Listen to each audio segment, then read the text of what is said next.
امریکہ دنیا کی سب سے بڑی طاقت جس نے دنیا کے کئی ممالک کو یا تو بدل دیا یا توڑ دیا، لیکن ایک ایسا ملک ہے جسے نہ جنگ جھکا سکی، نہ پابندیاں توڑ سکی اور نہ ہی عالمی دباؤ خاموش کر سکا۔ وہ ملک ہے ایران۔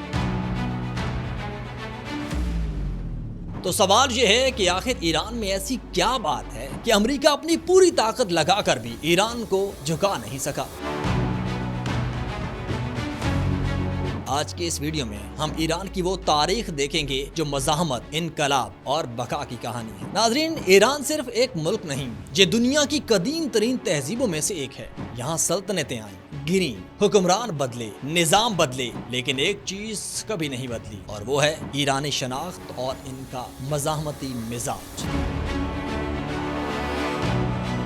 یہ کہانی شروع ہوتی ہے 1953 سے، جب ایران کے منتخب وزیر اعظم محمد مصدق نے تیل کو قومیانے کی کوشش کی۔ یہ وہ وقت تھا جب دنیا کی بڑی طاقتوں کی نظریں ایران کے تیل پر تھیں۔ پھر ایک خفیہ سیاسی آپریشن ہوا اور ایران کی حکومت بدل گئی۔ یہ واقعہ ایران کی اجتماعی یادداشت میں آج بھی ایک زخم کی طرح موجود ہے۔ یہ وہ لمحہ تھا جب ایران نے پہلی بار سیکھا کہ عالمی سیاست میں انصاف ہمیشہ انصاف نہیں ہوتی۔ پھر آیا 1979۔ یہ صرف حکومت کی تبدیلی نہیں تھی، یہ ایک مکمل انقلاب تھا۔ ایرانی عوام نے شاہی نظام کے خلاف اٹھ کر ایک نیا سیاسی اور نظریاتی نظام قائم کیا۔ یہاں سے ایران اور امریکہ کے تعلقات شدید ٹوٹ گئے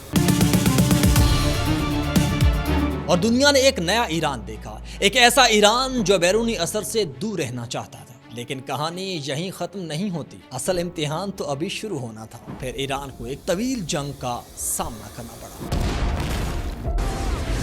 عراق کے ساتھ 8 سالہ جنگ، لاکھوں جانوں کا نقصان، تباہی، معاشی دباؤ، عالمی تنہائی۔ لیکن حیران کن بات یہ تھی کہ ایران ٹوٹا نہیں بلکہ اور مضبوط ہو گیا۔ ناظرین، جنگ کے بعد ایران پر مختلف اقتصادی پابندیاں لگتی رہیں، بینکنگ، تیل، تجارت، ٹیکنالوجی، سب پر دباؤ۔ امریکہ اور مغربی ممالک نے کئی دہائیوں تک دباؤ بڑھایا، لیکن ایران نے اس کے جواب میں ایک راستہ اپنایا، خود انحصاری کا، دفاعی ٹیکنالوجی کا، میزائل پروگرام، سائنس اور ریسرچ۔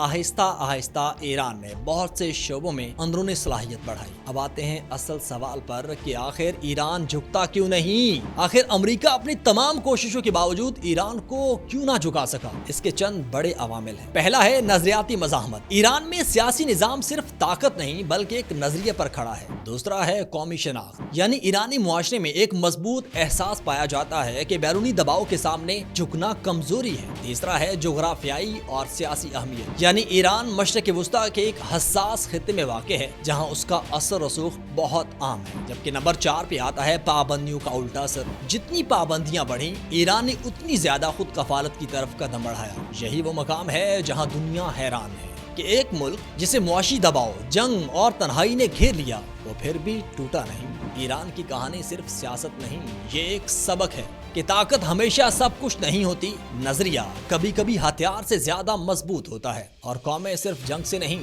حوصلے سے بھی جیتی جاتی ہیں۔ امریکہ نے اپنی پوری کوشش کر لی لیکن ایران کو جھکا نہیں سکا۔ تو سوال آج بھی وہی ہے کہ آخر ایران کی اصل طاقت ہے کیا؟